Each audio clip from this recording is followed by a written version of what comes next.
Alright guys, you guys know I've been watching a lot, and I mean a lot, of Castlevania recently. So, I wanted to talk about it. More specifically, I want to talk about this man right here. Dracula!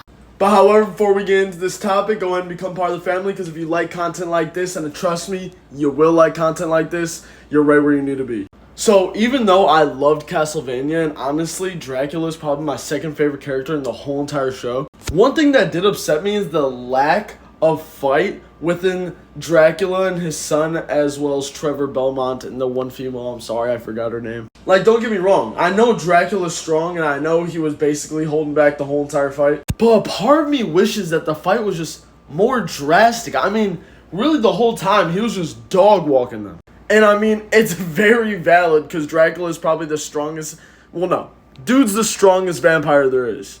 But I feel like with this anime, it had such an opportunity to make such a crazy fight, especially because we've been obviously waiting to the point where they actually end up fighting Dracula.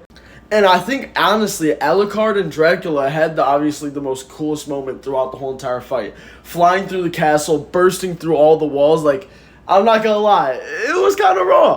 However, he was still giving the mans the hands, and honestly, the only time when he really ever got caught is just because Dracula didn't expect something, and like, he really just underestimated them, but that quickly changed as he just started smoking your boy. And honestly, that gets me to thinking, with this whole entire fight, that gets me to thinking, how did that woman, the female vampire, ever think she would stand a chance of taking over Dracula?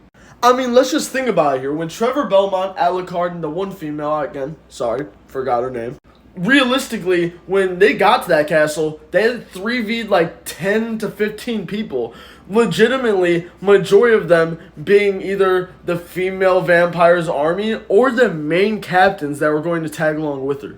And although you can probably try to sit there and argue that maybe the other vampires that she has on her team are stronger than the captains that were there, but I would strongly disagree, because how would Dracula not have known about that? Because at the end of the day, Dracula recruited the people he recruited for a specific reason. That was, he knew that they would be powerful enough or have what it takes to help him take over all of Wakalia, if not the world.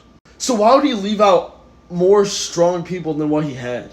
Just sitting there rewatching all of the anime, at least up until this point, I was just sitting there like, wow, this vampire is the only one who even stood a chance. Her turning into smoke would be a big hack, especially against Dracula, and it would make it really hard for him to kill her. But then again, if we really think about it, bro can just change into fire and just kill her that way. I don't know, I guess it's fruit for thought, but it's just something I had on my mind. Until next time.